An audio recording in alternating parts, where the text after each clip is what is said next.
پھر ایک وقت ایسا بھی آیا کہ بدعملی بڑھتی چلی گئی، لوگ علماء اسلام نہیں بنا رہے تھے، اب لوگ حافظ قرآن نہیں بنا رہے، جس کو دیکھو وہ الجبرا پڑھا ہے، جس کو دیکھو وہ قانون پڑھا ہے، اپنے بچے کو کوئی انجینئر بنائے۔ انہی تمام چیزوں میں جب ملک لگ گیا تھا تو دین کی حفاظت کے لیے جو علماء تھے وہ کم ہونے لگ گئے۔ علماء کہاں آسمان سے ٹپکتے ہیں؟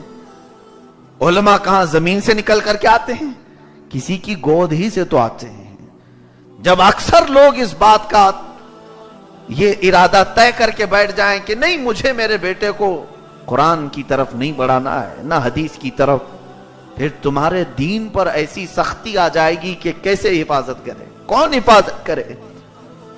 آج ایک مثال میں دوں، ہندوستان اگر اعلان کر دے کہ اب فوجی ہم نہیں بنائیں گے کسی کو، اس لیے کہ فوجیوں کو بہت تکلیف ہوتی ہے، سپاہی بیچارے بارڈر پر دن رات کھڑے رہتے ہیں، سوتے نہیں ہیں، اتنی بہت ساری تکلیف ہوتی ہے، لہذا آپ سے فوجی نہیں بنایا جائے گا، اعلان کر دے۔ پھر 5 سال کے بعد دیکھیں ہر ملک ٹوٹ پڑے گا ہندوستان پر، کیا ایسا نہیں ہوگا؟ ایک نظام ہے ہر ملک کا، ہم ڈیفنس کے لیے فوجی بناتے ہیں، اگرچہ اس میں مشقت ہے، تکلیف ہے، لیکن وہ ملک کی حفاظت کے لیے ضروری ہے۔ بلکہ کئی ملک ایسے ہیں، مصر میں نے قانون دیکھا ہے، جو بھی لڑکا کالج پڑھے گا 2 سال اسے فوجی ٹریننگ میں رہنا ہی ہے، کمپلسری۔ اسرائیل میں تو آج ایسا قانون ہے کہ وہاں لڑکیوں کو بھی 4 سال فوجی ٹریننگ میں رہنا ضروری ہے۔ وہ کسی بارڈر پر یا کسی مشن پر لڑکیاں بھی اور لڑکے بھی جب تک وہ فوجی بن کر کے نہیں آئیں گے انہیں ملک کوئی بھی جاب نہیں دے گا، گورنمنٹ کی کوئی نوکری نہیں ملے گی۔ بہت سارے ملکوں میں یہ نظام ہے۔ کیوں یہ عدالت کی طرف سے حکم آتا ہے کہ تم بناؤ؟ کیونکہ یہ پورے ملک کی حفاظت کا معاملہ ہے، اور جب ہم علماء اور حفاظ قرآن نہیں بنائیں گے، چند سالوں کے بعد دیکھو ہمارا پورا معاشرہ ٹوٹ جائے گا۔ یہ علماء فوج کا کردار ادا کرتے ہیں، ختم ہو جائیں گے، پھر آپس میں لڑ مر کر کے سب لوگ اپنا دین تباہ کر جائیں گے۔ اسپین میں یہی ہوا، آخری وقت تھا کہ لوگ اپنی عیاشی میں مصروف، ایک چوراہے پر عیسائیوں نے ایک پاگل آدمی کو کھڑا کیا، وہ حضور کی شان میں گالیاں دے رہا تھا، برے بھلے جملے کہہ رہا تھا دن بھر۔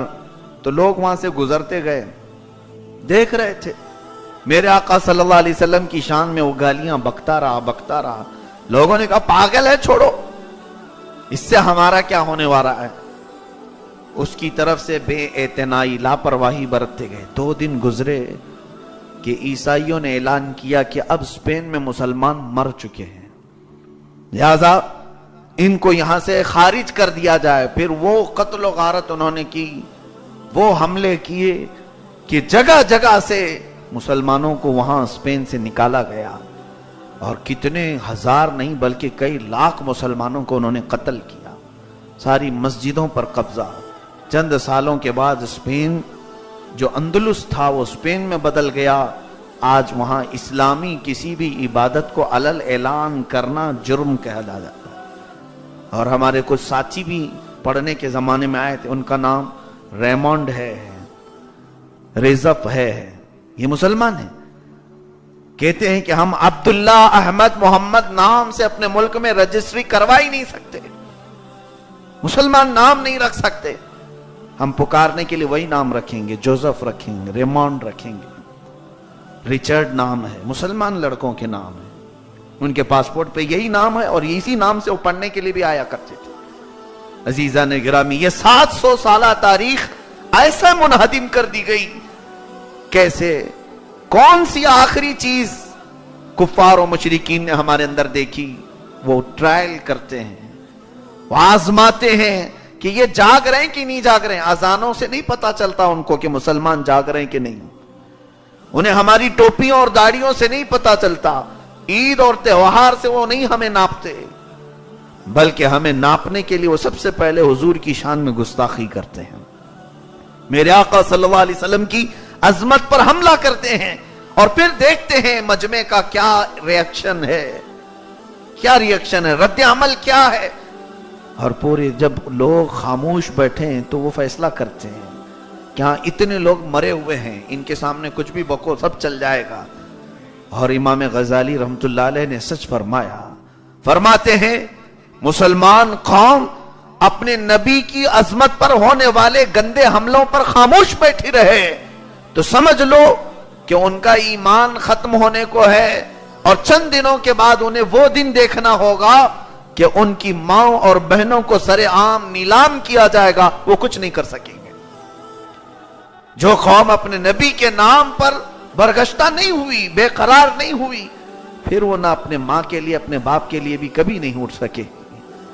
اس لیے کہ مسلمان, ہمارا دین محبت رسول پر قائم ہے, ہمارا رشتہ سب سے زیادہ مضبوط نبی کونین صلی اللہ علیہ وسلم سے ہے. کیا بات تھی صحابہ کرام کے ساتھ, کیا نہیں ہوا. حضرت یاسر رضی اللہ تعالیٰ عنہ, ایک صحابی ہیں, ان کے باپ کا نام عمار ہے, ماں کا نام سمیہ ہے. مکہ میں عمار بن یاسر رضی اللہ تعالیٰ عنہ, حضرت عمار میں الٹا نام کہہ رہا تھا, یاسر حضرت سمیہ کے شوہر ہیں, عمار بیٹے ہیں. یہ 3 لوگوں پر اتنا ظلم ہوا کہ تاریخ میں اس کی مثال نہیں ملتی. حضرت سمیہ بڑی عمر کی ایک خاتون تھی, گھر گھر جا کر لوگوں کو اسلام کی دعوت دیتی تھی. حضرت یاسر یہ ہجرت کر کے آئے ہوئے تھے. ان دونوں کو اتنا مارا گیا تھا, بہت مارا گیا, یہاں تک کہ حضرت سمیہ کو ابو جہل نے پکڑ کر کے گھوڑے کی ٹانگوں سے باندھ دیا تھا. کیسے؟ حضرت سمیہ کے سامنے کے دونوں ہاتھ گھوڑے کے سامنے والے دونوں ٹانگوں سے باندھا, آپ کے دونوں پیر گھوڑے کے پیچھے کے دونوں پیروں سے باندھا, اور اس کے بعد گھوڑے کو دوڑایا. گھوڑا جب دوڑتا تھا تو ایک ایک ہڈی سرکتی تھی اور کٹ کٹ کی آوازیں ٹوٹنے کی آتی. حضرت سمیہ کو باندھ کر کے لوگ مذاق اڑا کر دیکھ رہے تھے. اس وقت عمار بھی وہاں تھے, ان کے بیٹے موجود تھے. یہ ظلم ایک صحابیہ پر اتنا ہوا کہ ان کی ہڈیاں بدن کی ٹوٹ گئی. گھوڑا دوڑتا دوڑتا جب قریب آیا, ابو جہل نے لوہے کے ایک نیزے سے آپ کی شرمگاہ کو مارا, جس سے وہ شہید ہو گئی. اسلام کی پہلی شہیدہ تھی سیدہ سمیہ رضی اللہ تعالیٰ عنہ. حضرت عمار کہتے ہیں وہ منظر میں کبھی نہیں بھول سکتا. اسی لیے جنگ بدر میں جب ابو جہل مارا گیا تھا, حضور نے پوچھا عمار کہاں ہے؟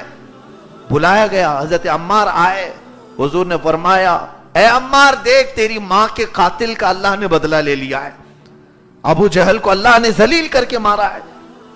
میں یہ بات اس لیے عرض کر رہا ہوں, وہ عمار جو اپنی ماں کی اس طرح دردناک موت کو اپنی آنکھوں سے دیکھ چکے, اور اپنے باپ کو حضرت یاسر کو کئی دنوں تک مکہ والوں نے لٹکا کر رکھا تھا, کئی دنوں تک لٹکا کر رکھا تھا. شروع میں ان کے بالوں سے لٹکاتے تھے. یہ ظلم دیکھ چکے, لیکن حضرت عمار یہ کڑوے گھونٹ پی کر رہ جاتے تھے, کڑوے گھونٹ پی کر رہ جاتے تھے. لیکن اللہ اکبر, ایک وقت وہ بھی آیا جب کبھی کسی نے میرے نبی کے نام پر بات کی, حضرت عمار کا حال یہ ہوتا کہ جلال کی وجہ سے آپ کی آنکھیں باہر آ جاتی اور ایسے بپھر جاتے جیسے کوئی خوفناک شیر ہو, اور پھر اسے تہ تیغ کر کے آتے تھے, چاہے وہ جہاد کے معاملات میں ہو یا کسی بھی دوسرے شہر کا ہو. حضور کی شان میں اگر کوئی بک جاتا تو حضرت عمار خاموش بیٹھتے ہی نہیں تھے, اٹھ جاتے, کہتے اجازت دی جائے مجھے, ابھی میں اپنی تلوار سے اس کا مقابلہ کروں جس نے نبی کی ذات پر اپنی زبان دراز کی. یہ ہے صحابہ کی محبت, جن کی آنکھوں کے سامنے ان کی ماں کو دردناک شہادت دی گئی, باپ کو مار دیا گیا, وہ کڑوا گھونٹ تو پی کر رہ گئے, لیکن نبی کی ذات پر اگر کسی نے جملہ بھی کسا تو وہ خاموش نہیں بیٹھتے تھے. ایمان اسے کہتے ہیں. اس لیے وہ صحابہ جو کہتے تھے حضور کو, فدا کا ابی و امی یا رسول اللہ, اے اللہ کے رسول میری ماں اور میرے باپ آپ پر قربان, تو وہ صرف جملے نہیں ہوتے تھے, وہ حقیقت ہوا کرتی تھی. ان کی زندگیاں پڑھیں آپ کہ انہوں نے اپنی زندگیوں میں اپنے ماں باپ پر آنے والی تکلیفوں کو سہ لیا, لیکن حضور کی عظمت پر کسی نے انگلی بھی اٹھایا تو اسے توڑ دیا ہے. سیدنا ابو بکر صدیق رضی اللہ تعالیٰ عنہ، ان کا حال یہی ہے کہ آپ کے گھر والوں پر کفار مکہ نے بہت ظلم کیا. خود حضرت ابو بکر صدیق کو مارا گیا تھا، اتنا کہ آپ کا چہرہ اتنا سوج گیا تھا کہ آنکھیں اندر جا چکی تھی، آنکھیں نہیں کھول رہے تھے دن بھر. سیدنا ابو بکر صدیق رضی اللہ تعالیٰ عنہ کو اتنا کافروں نے مارا تھا مکہ میں. لیکن ایک وقت ہے کہ یہ تمام کڑوے گھونٹ سیدنا ابو بکر صدیق پی کر کے خاموش رہ گئے. اپنے اوپر آنے والی مصیبتوں پر ان کا ریئیکشن اتنا نہیں ہوتا تھا، اتنا نہیں. کیا میں اپنی ذات کے لیے لڑوں دوسروں سے؟ ایک موقع پر ایک شخص کو کفار مکہ نے بھیجا تھا، جاؤ محمد نے کتنی فوج جمع کی دیکھاؤ. عروہ بن مسعود ثقفی نام سے ایک شخص آیا حضور صلی اللہ تعالی علیہ وسلم کا معائنہ کرنے کے لیے. یہ حدیبیہ کے موقع پر یا اس سے آس پاس کے موقع پر.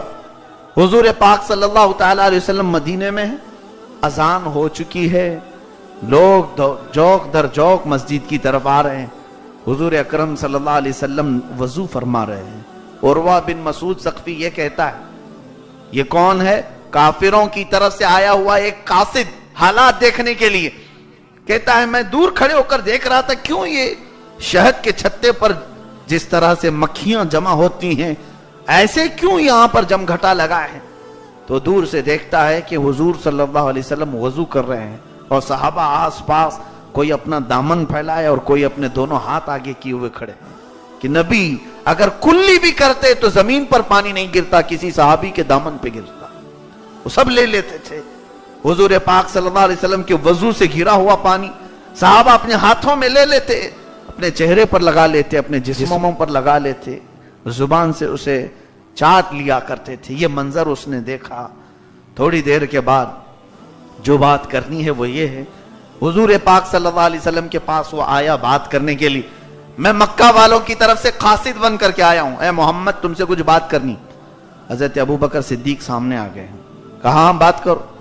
حضور پاک صلی اللہ علیہ وسلم سے بات کرتے کرتے اس نے حضور کی داڑھی مبارک کو ہلانا شروع کیا، ہاتھ لگانے لگا اور بات کرتے کرتے بار بار حضور کی داڑھی کی طرف ہاتھ چلا جاتا، اے محمد تم نے ایسا کیا ایسا کیا. حضرت ابو بکر صدیق کو برداشت نہیں ہوا، اس کا ہاتھ پکڑا اور مروڑ دیا اور کہا جا تیرے خداؤں کی، اور ایک سخت جملہ کہا، لات و منات کی فرج کو تو چوستا رہ جا، یہاں پر تیرا کوئی کام نہیں، اور یاد رکھنا یہ آخری چانس ہے. دوبارہ ہاتھ اٹھا کر کے گفتگو کیا تو دونوں ہاتھ مونڈے سے کاٹ دوں گا اور کٹے ہاتھوں کے ساتھ تو مکہ واپس جائے گا. ڈر کر خاموش ہو گیا.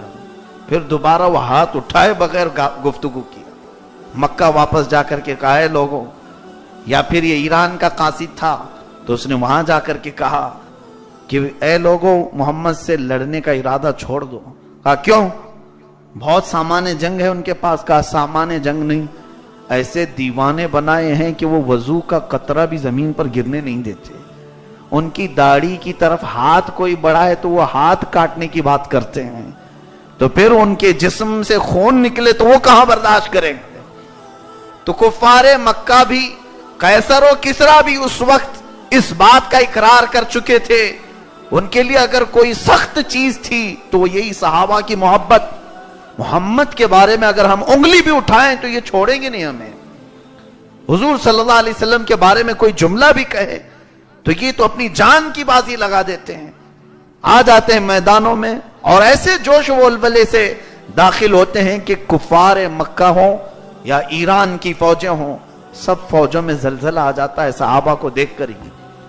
میرے عزیزو، ان صحابہ کا ایمان یہ تھا کہ بولنا ہے ہمیں بول لو، مارنا ہے ہمیں مار لو، لیکن خبردار حضور کی طرف انگلی نہ اٹھانا. ان کا ہی اعلان تھا جس کو شاعر نے اپنے انداز میں یوں کہا تھا ترجمانی کرتے ہوئے، جو جان مانگو تو جان دے دیں، جو مال مانگو تو مال دے دیں، مگر یہ ہم سے کبھی نہ ہوگا نبی کا جاہو جلال دے دیں. ہم اس پر سمجھوتا نہیں کرتے. صحابہ کرام کا یہ معمول تھا. عزیزان گرامی، اسپین ٹوٹ کر کے ختم ہو گیا، آج بھی وہاں پر اسلامی تاریخ و ثقافت کی باقیات موجود ہیں، لیکن